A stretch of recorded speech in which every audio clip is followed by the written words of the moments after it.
வணக்கம் நண்பர்களே, நான் உங்கள் பாலாஜி அலைஸ் பவிஷ்யமார். குரு வணக்கத்துடன் இன்னைக்கு டாபிக் உள்ள போகும். இன்னைக்கு நம்ம பார்க்க போகிற டாபிக் என்னன்னா, ஒரு ரொம்ப இன்ட்ரெஸ்டிங்கான டாபிக். பலன். ஒரு ஜோதிடர் பலன் சொல்லி ஏன் நடக்கவில்லை, ஏன் நடக்க மாட்டேங்குது அப்படின்றத இன்னைக்கு ஒரு ஒரு உங்களுடைய புதனுக்கு வேலை தரப்போகிற யோசிச்சு பாருங்க. நீங்களும் யோசிச்சு பாருங்க. அதாவது ஜோதிடத்தில் மாற்றக்கூடிய பலன், மாற்ற முடியாத பலன் அப்படின்னு ஒரு சிலது இருக்குது. இதை எப்படி பார்க்கணும் அப்படின்னா, இதுதான் என்னுடைய மனோகாரகத்துவ முறையில் நான் சொல்லக்கூடிய விஷயம். சில சமயங்களில் நான் பலன் சொல்லும் பொழுது எப்படி சொல்லுவேன் அப்படின்னா, இது உங்களுக்கு நடந்தே தீரும், முடிஞ்சால் மாற்றி பாருங்கன்னு சொல்லுவேன். இப்படி தான் சொல்லுவேன், முடிஞ்சால் மாற்றி பாருங்க அப்படின்னுவேன். சில சமயத்தில் பலன் சொல்லி முடித்ததுக்கப்புறம் நீங்கள் தலைகீழ் நின்னாலும் இந்த பலன் நடக்கும் சார் அப்படின்னுவேன். சில சமயத்தில் சார் நீங்கள் மெனக்கட்டாதான் இந்த பலன் நடக்கும் அப்படின்னு சொல்லுவேன். இதுதான் உண்மை. ஸோ அப்போது இங்கே மாற்றக்கூடிய பலன், மாற்றவே முடியாத பலன் அப்படின்னா என்ன அப்படின்னா, அதுக்கு முன்னாடி நீங்கள் அர்த்தத்தை புரிஞ்சுக்கணும். ஏன் அந்த பலன் நடக்கிறது கிடையாதுன்னு. சரி, இதுக்கு நான் நிறைய என்னை ஃபாலோ பண்ணுறவங்களுக்கு ஒரு சில விஷயங்கள் நான் லைவில் ப்ரெடிக்ட் பண்ணும்போதே சொல்லியிருப்பேன். இந்த பஸ்ஸில் ஏறினா ஊர் போய் சேர மாட்டேன்னு ஒரு ஜோதிடர் பலன் சொன்னால், ஜோசியத்தை நம்பக்கூடிய கிளையண்ட்டு அந்த பஸ்ஸில் ஏற மாட்டார். அப்போது அந்த பலன் நடக்கிறது இல்லைல்ல. ஆனால் கிரகங்களை ஏமாற்ற முடியுமா அப்படின்னு கேட்டால் கண்டிப்பாக இல்லை. கிரகங்களை உங்களால் சர்வ நிச்சயமாக ஏமாற்றவே முடியாது. ஓகே, அப்போது என்ன அங்கே நடக்குதுன்றதை நீங்கள் புரிஞ்சுக்கணும். அந்த சமயத்தில், அந்த நேரத்தில் அந்த பலன் என்ன நடக்குது. ஒரு உதாரணத்துக்கு சொல்கிறேன். ஒரு உதாரணம் தான் இது. நான் அதனால் பெரிய இதெல்லாம் ஒன்றும் போட போகிறது கிடையாது. ஒரு 12ஆம் வீட்டில் ஏதாவது ஒரு லக்னம், ஒரு 12ஆம் வீட்டில் இந்த மாதிரி இருக்குன்னு வச்சுப்போம். இந்த மாதிரி இருக்கு. ஒரு 12ஆம் வீட்டில் இப்போ சூரியனுடைய அந்தரம் நடக்க போகுது. சூரியனுடைய அந்தரம் நடக்க போகுதுன்னு வச்சுப்போம். இல்லை சூரியனுடைய புக்தி நடக்க போகுதுன்னு வச்சுப்போம். இப்போது ஒரு பலன், மற்ற கிரகத்தை எல்லாத்தையும் கணிச்சுட்டு நீங்கள் ஒரு பலன் சொல்கிறீங்க. சார் இப்போ உங்களுக்கு நீங்கள் இந்த சமயத்தில் உங்களுக்கு ஒரு பிரயாணம் நடக்கும், அந்த பிரயாணத்தில் உங்களுக்கு பிரச்சனைகள் இருக்கும் அப்படின்னு நம்ம ஒரு பலன் சொல்லிட்டோம் அப்படின்னா, பஸ்ஸில் ஏறினா ஊருக்கு போய் சேர மாட்டேன்றதை விட்டுருங்க, பிரயாணத்தில் பிரச்சனைன்னு பொதுவாக சொல்லி பழகுவோம். அப்போ அந்த மாதிரி சொன்னோன்னா அந்த ஜாதகர் ஜோதிடத்தையும் அந்த ஜோதிடரையும், ரொம்ப முக்கியமான வார்த்தை அது, ஜோதிடரையும் நம்பணும், ஜோசியத்தை மட்டும் நம்பினா பத்தாது. ஸோ அப்போ அப்படி இருக்கும்பொழுது அந்த சமயத்தில் என்ன நடக்குது அப்படின்னா, அவர் அந்த பிரயாணத்தை மேற்கொள்ள மாட்டார். அப்போது சூரிய புக்தியோ சூரிய அந்தரமோ நடக்கும் பொழுது அந்த சூரியன் என்ன ஆதிபத்திய காரகத்துவங்களை செய்வார். இப்போது உங்களுக்கு சொன்ன உடனே உங்களுடைய மூளை வேலை செய்யும் இல்லை. என்னுடைய மனோகாரகத்துவ முறை என்ன அப்படின்னா, முதலில் உங்களுடைய மனம் செயல்படும், அந்த மனத்தின் மூலம் உங்களுடைய மூளை செயல்படும். அதாவது சந்திரனும் புதனும் தான் என்னுடைய மனோகாரகத்துவ முறையோடைய மூல நாயகர்கள். கான்ஷியஸ், சப்கான்ஷியஸ்னு சொல்லுவோம். இதுதான் மூல நாயகர்கள். ஸோ இந்த மனதும் புத்தியும் தான் ஒரு விஷயத்தை நிர்ணயம் செய்கிறது. அதன் அடிப்படையில் அப்போ நான் உங்களுக்கு சொன்னோடனே நீங்கள் அவர் போகக்கூடாதுன்னு சொல்லிட்டாரு, நான் போக மாட்டேன் அப்படின்னு எடுத்த உடனே அந்த இடத்தில் ஒரு உதாரணத்திற்கு பிரயாணம் நீங்கள் பண்ணக்கூடிய அமைப்பில் ஒரு 10,000 ரூபாய் செலவழித்து ஒரு ஃப்ளைட்டில் போகக்கூடிய அமைப்புகள் உங்களுக்கு நீங்கள் ரெடியாக இருக்கீங்க. ஆனால் ஜோதிடர் போகாதேன்னு சொல்லிட்டார். அப்போது பலன் எப்படி நடக்கும் அப்படின்னா, இதே 10,000 ரூபாய், அதே 10,000 ரூபா அமௌண்ட்டு ஃப்ளைட்டுக்கு பதிலாக இந்த சூரியன் தன்னுடைய 8ஆம் வீட்டு ஆதிபத்தியத்தை 12ஆம் வீட்டு வழியாக பிரயாணம் என்ற முறையில் தராமல் அவருடைய அடுத்த ஆதிபத்தியமாக எங்கேயாவது பணத்தை தொலைக்கிறது, இல்லை மருத்துவத்துக்கு அந்த பணத்தை செலவு பண்ணுவது, இல்லை மனுஷன் சும்மாவே நல்லா தான் இருப்பான், இருந்தாலும் திடீர்னு ஒரு ஓரத்தில் எங்கேயாவது வலிக்கும், அப்போ என்ன பண்ணுவாங்க, போய் ஒரு மாஸ்டர் ஹெல்த் செக்கப் எடுத்துகிட்டு வந்துடுவோம் அப்படின்னு போயிட்டு ஒரு மாஸ்டர் ஹெல்த் செக்கப் எடுத்து அந்த 10,000 ரூபாய் அங்கே செலவிச்சுட்டு வந்துடுவார். இப்படி தான் ஒரு பலன் நடக்காமல் போகுது. ஸோ அப்போ நம்ம என்ன நினச்சிக்கிட்டு இருக்கோம் அப்படின்னா, ஒரு கிளையண்ட்டு, ஒரு ஜோதிடர் இல்லாமல் அந்த கிளையண்ட்டு, அப்போ அந்த ஜோசியக்காரன் சொன்னது நடக்கவே இல்லைப்பா, அவன் பிரயாணத்தில் பிரச்சனைன்னு சொல்லிட்டான், நான் பார்த்தானே இங்கே 10,000 ரூபாய் 15,000 ரூபாய் செலவழிச்சுன்னு மருத்துவத்துக்கு உட்காந்துட்டு இருக்கேன், சரியா ஜோசியம் சொல்ல தெரில, சரியா ஜோதிடம் சொல்ல தெரியவில்லை அப்படின்வாங்க. ஆனால் பிரச்சனை என்னன்னா, ஜோதிடர் கரெக்டாக தான் சொல்லுவார், அதை புரிந்து கொண்டு உங்களுடைய சுய மூளை செயல்படுது. அதைத்தான் சொல்கிறேன், உங்களுடைய புதனுக்கு வலு உண்டு.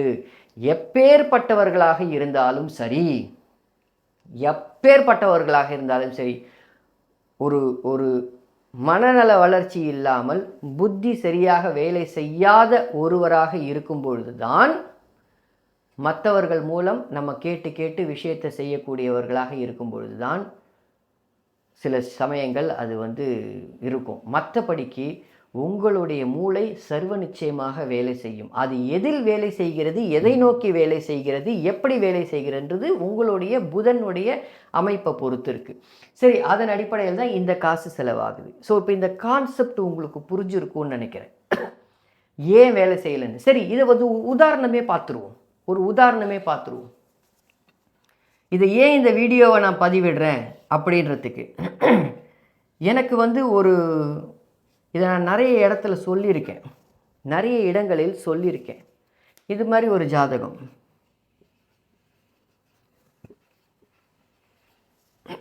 ராகு தசையில் சனி புக்தி, சனி உச்சமாக இருக்கார், ராகு தசையில் சனி புக்தி, சஷ்டாஷ்டக புக்தி. ஒரு ஜாதகருக்கு நான் சொன்ன பலன், அவங்களுக்கு எனக்கு வேலை கிடைக்கல அப்படின்னு வந்தபொழுது நான் சொன்ன பலன், உங்களுக்கு சர்வ நிச்சயமாக இந்த ராகுதசை சனி புக்தியில் வேலை கிடைக்கும் அப்படின்னு சொன்னேன். சுமார் 8-9 மாதம் முடிந்ததுக்கு பின் நீங்கள் சொன்ன பலன் பலிக்கலை அப்படின்னாங்க. எப்படி தான் சொன்னாங்க, நீங்கள் சொன்ன பலன் பலிக்கவில்லை அப்படின்னாங்க. ஆனால் நான் சொல்லும்பொழுதே கூட ஒரு வார்த்தை சொன்னேன், இங்கே செவ்வாய் இருக்கும்னு நினைக்கிறேன். நான் சொல்லும்பொழுதே கூட ஒரு வார்த்தை சொன்னேன், உங்களுக்கு விடாமுயற்சி தேவை, முயற்சி மட்டும் பத்தாது, விடாமுயற்சி தேவை அப்படின்னு. அப்போது என்கிட்ட சொன்னாங்க, நீங்கள் சொன்ன பலன் பலிக்கலைன்னாங்க. நான் கேட்டேன், என்ன பலன் பலிக்க, எனக்கு புரியலையே, உங்களுக்கு வேலை கிடைக்கலையா அப்படின்னேன். சார் வேலை கிடைக்கல சார், உக்காந்துட்ருக்கு, இது வரைக்கும் வேலை கிடைக்கல. நான் கேட்ட கேள்வி, சரி இன்டர்வியூ அட்டன் பண்ணிங்களா? அட்டன் பண்ணேன். எத்தனை இன்டர்வியூ அட்டன் பண்ணீங்கன்னு? 25 இன்டர்வியூ அட்டன் பண்ணேன்னாங்க. ஆச்சரியமாக போயிடுச்சு எனக்கு. 25 இன்டர்வியூ அட்டன் பண்ணால் வேலை கிடைக்கலன்னா, இப்போ நான் கேட்கக்கூடிய கேள்வி, இந்த சனி வாய்ப்புகளை தராமல் இருந்தாரா? வாய்ப்புகளே வராமல் இருக்கும் பொழுதுதான் பலன் நடக்கவில்லை. நான் சொல்கிறேன், வாய்ப்புகளே வராமல் இருக்கும் பொழுதுதான் பலன் நடக்கவில்லை. வாய்ப்புகள் வந்தது, அதை நான் யூஸ் பண்ணிக்கல அப்படின்றது உங்களுடைய சுய அறிவும் மனதையும் பொறுத்தது. இப்போ நான் சொல்கிறது புரியுதுங்களா? அப்போது எப்படி வேணாலும் இருக்கலாம். வேலை கிடைக்காத சமயத்தில் நம்ம 50,000 ரூபா சம்பளம் வாங்கிட்டு இருந்தோம், 40,000 ரூபா சம்பளத்துக்கு கூப்பிட்றான், நமக்கு நேரம் சரியில்லை, பரவாயில்லன்னு போகணும். நான் 50,000 சம்பளம் வாங்கிட்டு இருந்தேன், 70,000 சம்பளத்துக்கு தான் போவேன்னா 25 கிடையாது, 50 இன்டர்வியூ வந்தாலும் நம்ம போக மாட்டோம். இது நம்பர் 1. ரெண்டாவது, ஒரு இன்டர்வியூ 10 இன்டர்வியூவில் நமக்கு சரியாக வரலன்னு உடனே 11வது இன்டர்வியூக்காவது நம்மளை மேம்படுத்தி கொண்டு அந்த இன்டர்வியூவை கிராக் பண்ணுறதுக்கு நம்ம என்ன பண்ணணுன்ற எண்ணத்துக்குள்ளே போகணும். அதுக்கேற்ற மாதிரி விடாமுயற்சி செய்யணும், அப்போ கிராக் ஆகியிருக்கும். ஸோ இது ஒரு உதாரணம் தான் உங்களுக்கு. இந்த உதாரணம் உங்களுக்கு எடுத்து காமிப்பதற்கு தான் பலன் ஏன் நடக்கவில்லை அப்படின்றதுக்காக. ஸோ அப்போ பலனை மாற்றுவது எது? ஒரு பலன் நடக்காமல் இருப்பதற்கு உண்மையான காரணம் என்ன அப்படின்னா, உங்களுடைய மனதும் புத்தியும் தான் காரணம், வேற எதுவுமே காரணம் கிடையாது. இதுதான் உண்மை. உங்களுடைய மனதும் புத்தியும் உங்களுக்கு என்ன செய்யணுன்றதை மாற்றி வேற ட்ராக்ல உங்களை அழிச்சிட்டு போகுது. பூர்வீக கதையெல்லாம் நிறைய கேட்டிருப்போம், ஆனால் இந்த காலத்தில் அப்படி வராது. அதாவது பிரயாணத்தில் பிரச்சனைனா என்ன வேணாலும் பிரச்சனை நடக்கலாம். இப்போது இதைத்தான் நான் என்ன சொல்லுவேன், பிரயாணத்தில் பிரச்சனை அப்படின்னு ஒருத்தருக்கு நம்ம பலன் சொல்கிறோம். அவர் பிரயாணத்தை மேற்கொள்ள மாட்டார், அவருக்கு திடீர்னு எங்கேயாவது வலிச்சு ஹாஸ்பிட்டலுக்கு தான் போய் அந்த காசு செலவழிக்கணுன்ற அவசியம் வந்ததுன்னு ஒரு உதாரணம் சொன்னேன். அதுக்கு இன்னொரு அமைப்பு கூட இருக்கலாம். பிரயாணத்தில் போகும்பொழுது ஏதாவது ஒரு பஸ்ஸோ இல்லை ஒரு நீங்கள் காரோ லைட்டாக ஆக்சிடென்ட் ஆகி கையில் ஏதாவது ஸ்ராய்ப்பு வந்து அது மூலமாக ஒரு சொட்டு ரத்தமாவது சிந்தனுன்ற அமைப்புகள் இருக்கும் பொழுது, நீங்கள் அந்த பிரயாணத்தை மேற்கொள்ளாமல் இருக்கும் பொழுது வீட்டில் ஏதாவது அடிபட்டாவது ஒரு சொட்டு ரத்தத்தை சிந்துவீர்கள், அதற்காக காசை செலவழிப்பீங்க. இவ்வளோதான் கண்டென்ட். அப்போது இந்த இடத்தில் என்ன வேலை செய்கிறது அப்படின்னா, ஒரு பலனை நடக்க விடாமல் செய்வது உங்களுடைய மனதும் மூளையுமாகத்தான் இருக்குமே தவிர கிரகங்கள் கிடையாது. கிரகங்களுக்கு 1 2 3 4 5ன்னு ஒரு 1000 ஆதிபத்தியம் இருக்கும். நமக்கு தெரியாது. தெரிஞ்ச ஆதிபத்தியம் ஒரு 10 தெரிஞ்சாலே பெரிய விஷயம். ஒவ்வொரு ஜோதிடருக்கும் 10 15 ஆதிபத்தியங்கள் காரகத்துவங்கள் தெரிஞ்சாலே பெரிய விஷயம்னா அது 1000 இருக்கும். இந்த 1000 ஆதிபத்திய காரகத்துவங்களில் ஒன்று நடக்கவில்லை என்றால் அது இன்னொன்றுக்கு போய்விடும், அல்லது இன்னொன்றுக்கு போய்விடும்ன்றதை நம்ம மனசுக்குள்ளே வச்சுக்கணும். அதனால தான் மற்ற முறைகள் எல்லாம் வந்து பார்த்துட்டு என்னடா இந்த முறையில் இருக்குது இந்த முறையில், அப்போ பலன் எங்கே நடக்கவில்லை. ஏன்னா நானும் ஒரு ஜோதிடனாக எனக்கு என்ன நடக்குதுன்றதை நான் பார்க்குறேன்ல, அப்போ ஏன் அது நடக்க மாட்டேங்குதுன்னு. ஸோ அப்போது நடக்கக்கூடிய பலன் அப்படின்றது சரி. நடக்கக்கூடிய பலன்னா என்ன? அதாவது வந்து நீங்கள் தடுத்தாலும் நடக்கக்கூடிய பலன். 2023 உஷார் வீடியோ ஒன்று போட்டேன். கிட்டத்தட்ட பிப்ரவரி மாதம் போட்டேன்னு நினைக்கிறேன். 2023 பிப்ரவரியில் ஒரு உஷார் வீடியோ போட்டேன். அதுக்கப்புறம் 2-3 உஷார் வீடியோ போட்டேன். நான் போட்ட முதல் உஷார் வீடியோவில் நல்ல ஞாபகம் இருக்குது. கோச்சாரத்தில் வந்து ராகு சூரியன் மார்ச் மாதம் இந்த அமைப்புக்கு ஒரு உஷார் வீடியோ போட்டேன்.